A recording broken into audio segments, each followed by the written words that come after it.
After Uldy was born, he for some reason was sent to an orphanage in the Clover Kingdom in a basket with his name attached to it written on a piece of paper.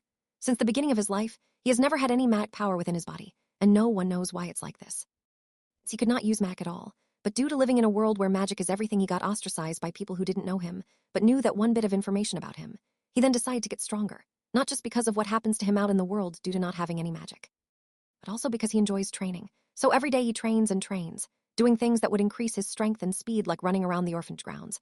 While he was doing this and letting his ambitions be known, other kids in the orphanage thought he was really funny for how he lives his life. At the age of 10, he was taken in by a family who lived on a farm.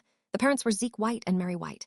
They had 3 of their own children too: Kenny, Grace, and Summer, with Kenny being 1 year older than Uldy, while Grace and Summer were twins and were 2 years younger than Uldy. Since being a part of their family, Uldy was also given the last name, White, and he would also get homeschooled 5 days a week along with Kenny, Grace, and Summer. He'd also help out on the farm, which was a very big mass of land too. The entire family had magic abilities, but Uldy could only help out physically, but he continued his training on the farm grounds. The manual labor contributed a lot to this. Soon he was outshining the other kids at the work, and they all started to get competitive with it. Zeke noticed a while ago that Uldy has no magic powers at all, but still had one thing he could help him with, but he was too young for this at this point, so he informed him of this, and said that he'll help later on when he thinks you're ready for it. Years later, Uldy was out in the town to get a few things for the family. He is now 13 years old, so he was trusted to handle this job that Kenny is usually sent to do because he's older. So he got the shopping done and was about to head home, but decided that if he takes a shortcut through the forest, then he'll save time, and he could use the time he saves to train. So he went through the woods because his sense of direction is quite good, and he knows which way to head towards to reach the farm soon.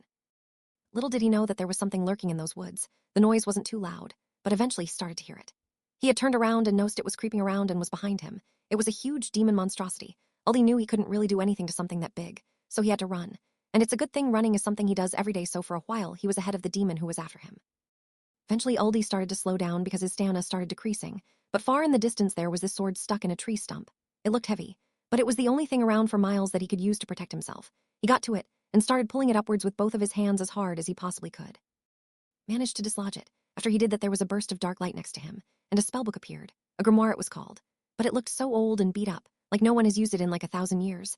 It was floating in midair while open with this black-colored dark energy covering it like an aura, and there was some kind of symbol on the cover too, but it was hard to see it because of how old the book was. But because of how hard he was pulling at it upwards, he unintentionally sent himself flying backwards, so he hit some trees on the way, which broke his fall. He got bruised a bit because of that, but now he had a weapon to use on the huge monster. He lunged forward to cut it, but he didn't expect how easily he'd get through its skin. It went through so fast and cleanly that the monster was bisected in one go. He then took a minute to catch his breath and compose himself. He thought that the weapon looked heavy, but was actually not that difficult for him to lift after all, and now it is his to keep. The encounter was so intense that he dropped everything he was supposed to bring back, so he had no choice but to go back to the town and get everything for a second time. Maybe the shopkeep will allow him to get it for free since the family has known him for years, and if he also explains what happened, as hard as that will be to believe. He carried the sword back with him as well as the grimoire too, since those are things now. The sword looked like it was rusty and was all black in color with an overlay of the blade, but despite looking rusty, it was still as sharp as it could be. So he got back to the town. Meanwhile, anyone who saw him was surprised to see what he had on him and the state of him. He was even more rugged than usual. He asked the shopkeep if he could have the same stuff again, because it was all ruined after being attacked by this demon monstrosity in the forest, which allowed him to get to the part where he acquired this weapon. Meanwhile, the shopkeep just couldn't believe what he was seeing and hearing. He even said, "No one has went into that forest for years because we know what is in there. I have no idea how you went in there and survived. Not to mention you came out with that sword, which no one has ever managed to pull from there for like 100 years, and you have that monster's blood on you too." Uldy then said that he's never actually known of any of this, and that he just went through there because it would make his getting trip faster. Now he'll be late, and his family will be disappointed in him for being late and coming back with nothing too. Then he said, "But hey, you know that the forest is now safe, since the monster is gone thanks to me. Even though that happened suddenly and I didn't know about any of that before going in, it was just there and I wanted to minimize my way home, but it's all good there now," he said while smiling too. Shopkeeper did agree to give him a refill on what he lost, since he did believe what Uldy told him, because the proof was right in front of him, and he didn't think Uldy would lie about this. Meanwhile, someone came up to Uldy and asked him how he managed to get that sword, because many people had gone into that forest before and heard there was a sword in a tree stump, but no one has been able to move or even budge the sword a single time. He said, "Yes, you can hold it if you want, as long as I get it back afterwards." So he handed it to the man, but as he let go of it, the sword just plummeted to the ground on its side, and the man couldn't do anything. He was hopeless in lifting it. In fact, many others tried to pick it up too. Someone even tried to work together to do that, but all failed, and questioned how none of them could, but Uldy can, not to mention Uldy didn't look as strong as any of them. No one knew why, so Uldy just picked it up and took everything that was his back with him to the farm, going through the forest this time with no problems this time either. When he got back to his now family, he explained what happened and why he was late. Everyone there was shocked at what he had told them all. Mary was the most shocked and also worried about this, because Uldy could have died, but didn't. She even saw the cuts and bruises that Uldy had gotten there. Meanwhile, Zeke was actually looking really proud of Uldy for what he managed to do. He got rid of a problem in the nation, and even got a new sword for his troubles and a book of some sorts. And you got the stuff we sent you out there to bring back too. He doesn't really understand anything about the book, but doesn't focus on that because it's nothing to him. He saw how Dad looked more proud of Uldy than how he looks at him usually when he's feeling proud. This made Ken get even more competitive with Uldy about being the favorite son of the family, feeling like he's losing right now. Meanwhile, the sisters ran to Uldy and hugged him for coming back in one piece, because they wouldn't want to lose him. The next day, Uldy examines the grimoire more and sees that there's even words written in it, but the language is none that he's ever seen. But somehow he understood a small passage in it that said, "Store weapon inside of book." He doesn't know how he knew what this was telling him, but he trusted himself. He proceeded to try and put the sword into the book, blade side in first, and it actually manages to go in, like it's a storage device or something like that. And he sees that he can also draw his sword from there too, meaning he doesn't ever have to carry his sword on his person, like on his back for example, and can just put it into the book. For the years after gaining these items, he also training with that to better use it and gain more experience. He did things like chop at a tree. This whittled down a tree's base and even knocked it down eventually. But the blade never dulled once after all that, which Uldy thought was unusual but just went with it, because that meant he never had to get it fixed by anyone or anything like that. After about a year with having this power, he was going out again to get some more training in, after his homeschooling and farm work was done. But this time when he opened the grimoire to draw his sword from it, he then fell unconscious and woke up in his own mind. I thought this was strange because he could never do this before. But then he was him, a shadowed figure who was exuding the same black and red aura that the grimoire always had when it was opened by Uldy, and on the first day that he got it too. Uldy thought, this must be where all that power was coming from. He then decided to introduce himself because it is the first impression after all. He doesn't want to be rude. "Hi, my name is Uldy. I'm 14 years old, Gemini." He said all that while he was looking happy to be here. Entity then looked intrigued, because given the situation he thought that this would be an intimidating and scary-looking place for anyone really. But he was here to meet with the man who wields one of the swords created by himself, not to come off like a monster to him. But because of the way Uldy reacted to all of this, the entity seemed intrigued by what could come from this boy. Could he be who he was waiting to meet since he's been locked in this book for a long time? And it could have been anyone who would come across his sword, but it was Uldy. So the entity said, "I've got a good feeling about you," he said while looking entertained and astounded by what just happened. He approached Uldy. The entity stood at 2.01 meters tall, 67, and towered over Uldy at this point and said to him, "You've pulled one of the swords I've sent around the world and acquired the grimoire that goes with it. But this is not the only one. There are other swords out there that you must also find. The name of the one you have found right now is called the..." He says the name and Uldy hears it. "It seems you're also able to use the power that was imbued into my weapons as well," it's called. "And I'm the one who created it." Uldy learns the name of what that is and how it works. The entity also goes on to say, "You will have to get better and better at using it if you want any chance of finding my other weapons. When you find a new one, you'll know what its name will be. Need all of these to come back to the world, because what you see right now is me taking the form of how I'm supposed to look like. But this is my body comprised entirely of magic. I sealed half of it away before I got overthrown by my other subordinates who decided to backstab me. The other half of my magic and my physical body's there. But I'm able to communicate and appear here with you because this half of my magic also contains my conscious too. Did this so could one day come back instead of being trapped there forever, or until my lifespan runs out. So Uldy, will you help me?" He asks this of Uldy. Meanwhile, Uldy is processing all of this, never knowing that this kind of thing is possible. Uldy then thought, but if he is not hostile towards myself, then he must be sincere about it all. How else did he end up like this after all? Uldy said that yes, he will help him. The entity is happy to hear that, but says, "Excellent, but I hope you know that I cannot just give you all of what this power is to offer. You still have to earn it. I can't just be handing it all out like that. You need to earn what you're going to use and make it your own power soon enough. Think of me as an internal thing within the grimoire, because I exist there right now, and I'm talking to you in your head at this moment. But make no mistake, there's a lot this book has to offer that you could use in the way that you decide to do that in." He then says, "Right, I understand, so I'll keep doing what I've been doing, and I was already planning on going out there when I believe the time is right. It's a little too early right now, but we're nearly there. In the meantime, I'm going to hone my skills and prepare for that time in my life. But there's something I must know before I go." The entity raises an eyebrow and wonders what that could be about. He says, "Would I be able to come here to see you about something involving all of this if need be?" The entity answers with yes, which afterwards Uldy regains his consciousness and wakes up. Only 6 minutes have passed since he was out cold. So after all that had happened, he resumes what he was going to do, with much more gusto and finesse than before too. A year and a half later, Uldy has gotten a much better grasp on his newfound power, but right now is when Zeke decided to show Uldy what he meant years ago, when he said that he'll train him when he's ready. Zeke was going to begin training Uldy as well as Kenny. Zeke explained to the two of them that he is going to teach them the power of Haki. The boys then asked, "What's Haki?" Zeke then told them, "Haki is a person's willpower or ambition, manifested and weaponized. It is split into 3 types. The first is observation Haki, which allows the user to have a sixth sense and grants them to sense the presence, strength, and emotions of others, as well as gain limited precognitive abilities. Hermit Haki, which allows the user to use their own spiritual energy as armor to defend against attacks that usually looks like you're hardening your skin and cladding it with a black coating, as well as make their own attacks more potent. and being able to bypass the resistances anyone may have to something else. This can also be applied to objects that you're touching too. Lastly, Conqueror's Haki is an extremely rare Haki, as only 1 in a million is born with this superhuman power. This enables the user to project their energy or willpower to overwhelm the willpower of others around them, effectively freezing or knocking out their opponents that are not strong enough to handle it. I cannot teach you the last one. It is one that you either have or you don't have, and even I don't have Conqueror's Haki. But there's another thing you should know. Haki can awaken and even evolve and or get stronger in the midst of combat. Always remember that. Also, Haki isn't magic, so you definitely can learn this, Uldy, since you don't have magic. After hearing all that, and realizing that maybe he could use at least one of those otherwise he wouldn't have been told all that, his eyes then start to erupt with ambition and pep. He proceeded to say, "When do we begin?" Meanwhile, Kenny couldn't believe that what he was told was actually possible. Zeke went off to demonstrate an example of armament Haki by firstly punching a bouncer normally. His fist slightly cracked the boulder, but then he used armament hardening and punched the boulder with the same exact amount of force as before, and his fist went completely through the rock, and it broke to pieces in one attack. Uldy, after seeing that, was amazed at the power and couldn't wait till he could do the same thing. Next, Zeke would showcase observation Haki, but first he'd show us a mouse trap with cheese on it. He first showed how he would try to remove the cheese without using observation, though he had just quickly trying to rip out the cheese without getting his fingers caught in the trap, which he barely did. But when he used observation Haki, he then removed the cheese so much faster that the trap never even activated this time because of how fast he did that. Zeke, by this point, was just impressing his boys with what was possible and what wasn't at this point. Zeke would tell the boys, "To awaken armament Haki, you have to be aware of its existence and constantly be pouring your ambition into your attacks until you succeed it. I know this sounds a little confusing and difficult to do, but you'll figure out what I mean the more you practice it. But remember to never use too much Haki. If you overload your body with it, then you could damage yourself. Observation Haki, you have to start off with fighting animals. Since animals fight with their emotions, it is easier to learn observation Haki this way because animals fight with their emotions and instinct at all times, and if you are able to eventually sense that, then you're doing it right. After that, you move on to human opponents, and then you'll have a better grasp on it that way." He was immediately against the idea of going up against wild animals. Meanwhile, Uldy was up for anything at this point, because weaponizing your ambitions was never anything he could ever imagine to be a path of power, but is willing to do whatever it takes to achieve this new power. Who knows when else that could be useful. And get to work with the training, Uldy had to take on a larger-than-human-sized honey bear while being armed with a wooden club. He would try to make the encounter last a while, so that he could try to sense the batter's ferocious intent by holding it off with the club, and only sometimes hitting it with medium force to keep it away from him, but not so much that it mortally wounds the animal.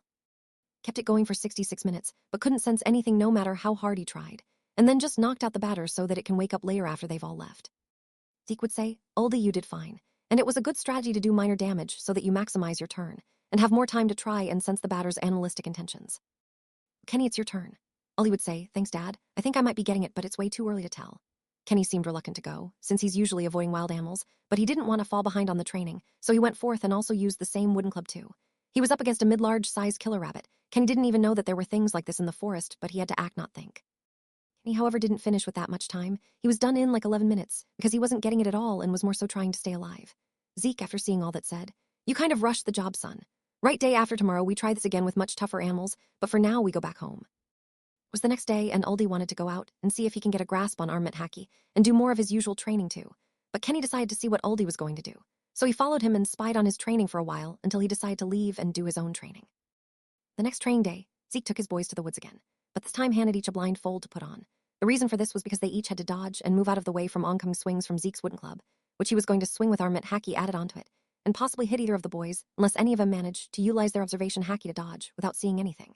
But to do that, you'd have to dodge successfully more than 100 times in a row. This was going to work because Zeke has put the boys into a battle situation, which would get them to unlock their Haki, if any. They were at this for weeks, even months, with little results, but soon enough it was Kenny who managed to succeed. He dodged successfully 200 times in a row while blindfolded, and even disarmed Zeke on the 201st dodge too. He didn't take the news well, and had to catch up, otherwise he'd look like he was good for nothing. So the next chance he gets, he would go into the woods and find wild animals and face them blindfolded until he also starts to gain observation Haki, even if it takes all night. And no matter how many nights and days he has to try and do this. Strangely enough, Uldy actually awoke armament first through his extreme tactics of night training. It's not like he couldn't already send flying a huge wild animal that was trying to eat him with a normal hit at full force without armament Haki. But now this makes it easier, he thought. A few months later, he only proceeded with his extreme training, by only dodging while blindfolded and doing nothing else until he started to notice any hint of observation Haki. But this didn't happen quickly. In fact, he got wounded and scarred on his back and arms, especially on the part that was holding his arms to his upper body in place. By now, after it is healed up, it looks like there are many cross marks on the skin where the joint from his arms to his shoulders are, as if they were ripped off and reattached over and over again and again. He asked his adopted sister Grace to help him with his injuries whenever he comes back from training, which she agreed to help him with because she knew what he goes through every day. Uldy knew the risks of this night training, but also knew this wouldn't be easy neither, So he persevered regardless every single night, since the Clover Kingdom's most dangerous beasts came out to play at night. Uldy has also been gaining better control over the power he gained from pulling the sword from the stump. He can now manifest that power without even holding onto the sword. For example, he can produce that black and red-looking power from his body at will, and do things like make constructs with it. An arm extension of him that can reach very, very far from where he is, and make them appear from any part of his body. He can even create black and red tendrils that he prefers to shoot out from his knuckles. They can attach to other surfaces, and he uses that to travel further and faster than just walking. He's also learned a few new techniques that were on some of the other pages of the grimoire. It's now the 5th month after Uldy began to embark on his extreme night training. This time he was facing down a monster which looked even deadlier and more threatening than the one that attacked him back when he was 13 and he first found the sword. It was many, many times bigger than Uldy. It even could fly.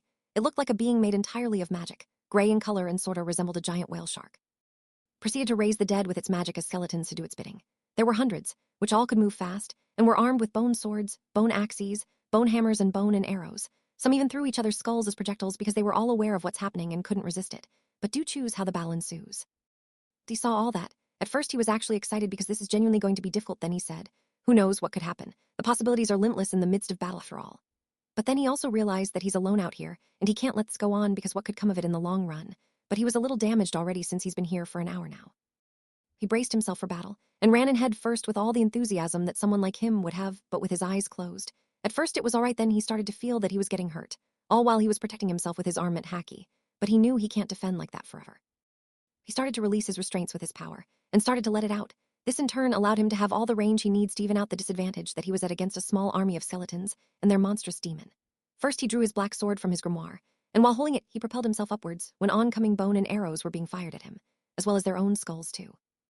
After landing, he grabbed his black sword, and took one step forward and in turn blitzed about 188 of them in one swing, which after appearing behind them all, a big wave of black and red energy appeared from where Uldy had cut all the skeletons in one move, which destroyed all of them in seconds, and just left bone fragments, and it seemed as though the demon was using the raise the dead didn't just reform them all afterwards. After doing that, Uldy started hearing stuff, but not with his ears but with his mind. It seems like his plan to run headfirst into battle with the plan at the time and make something happen worked out for him, but just barely. He started to hear and sense the presence of things he never knew that were there, like the birds and the insects. Then he said, "So I finally got it. I knew that I had to take that risk with those bone boys, but now I can use observation as well." And Kenny hears about this, he's going to be so annoyed about all this, he said with small grin on his face, which he then turned his attention to the monstrous demon. But also he knew that he didn't have a lot left in him, probably had enough to do one, possibly two more attacks before he's done. Little did he know that the demon sped up so quickly that he was only a few meters in front of Uldy now, and Uldy, by just using his actions and no thought, used his power to launch himself high in the air to dodge. He got about 60 feet high doing this. But it wasn't over yet though, as the demon circled around with great speed, and then opened its mouth to swallow Uldy whole.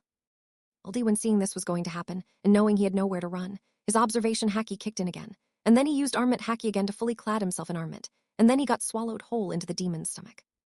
As he was about to fall into the stomach, when he fell through the chute he grabbed onto the walls of the stomach so that he didn't land in the acid. And since now only his arms were hardened and not his full body anymore, he proceeded to use his power to completely flood the demon's stomach with so much of his power that it was both going to make it puke him out and damage it from the inside too. As the demon spit him out upwards, Uldy took a breath, and in midair, he mustered all the power he had left while also using observation haki. He swung his sword downwards with such force that the black and red energy that was on the sword was sent flying in a big crescent moon shape towards the demon while saying the name of this move. And it completely severed its body as well as damaged the landscape in the process, since he swung his sword downwards. Uldy had also continued falling, but used armament haki to reduce the damage he takes from the impact of the fall. Afterwards he was panting from being really tired from that fight. He was so proud of himself, but knew that no one will believe him when he tells this story, apart from his siblings obviously. He stored his sword back into his grimoire, which all this time was floating in midair next to him, and moving with him while being covered in a black and red aura. This also closed the book too. He had some injuries like cuts and mild bleeding and bruising, and of course he just got eaten, and then he came back out too. But he prevented this monster from wreaking havoc on the Clover Kingdom, while most of the people were asleep. But he doesn't care about any praise because that's not why he does this. He headed out back home to the farm, so Grace could help him with what he's just been through. And then later in the morning, he had some news that Kenny was going to hate to know about. Slayer Uldy is now 20 years old. He's now stronger, has a better grasp on all his powers and techniques, which he can now use better and longer, and a few other things. But now he says goodbye to his family as he's grateful for everything they've done for him, and for taking him in and giving him a last name too. Uldy says, "I'm going out there, I want to find myself, find out who I am, and where I'm from originally. One day I'll come back, but I don't know for sure how long I'll be gone for. It could take years, honestly, because of how dangerous the world we live in is, but I have to do this for myself, and take that risk."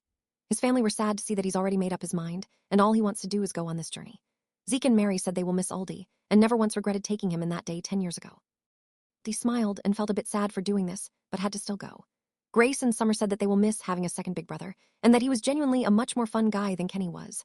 Uldy said to them that he'll miss having sisters as well and appreciate hearing what they've just said about him. He said that their rivalry was some of the best time he's ever had, and that it was a joy to have Uldy join their family, because before that he's never had a brother before and hopes that he will always have one when Uldy will return later on, and he even tears up a bit because he's sad to see Uldy go. Uldy feels the same way, except he didn't drop any tears. He tells Kenny that he doesn't intend to not come back, and he'll see him real soon. He'll see all of you soon. Those were the last words he spoke to his family before he left to go off on his journey to find out who he is, where he comes from, and why he was ever sent to an orphanage to begin with.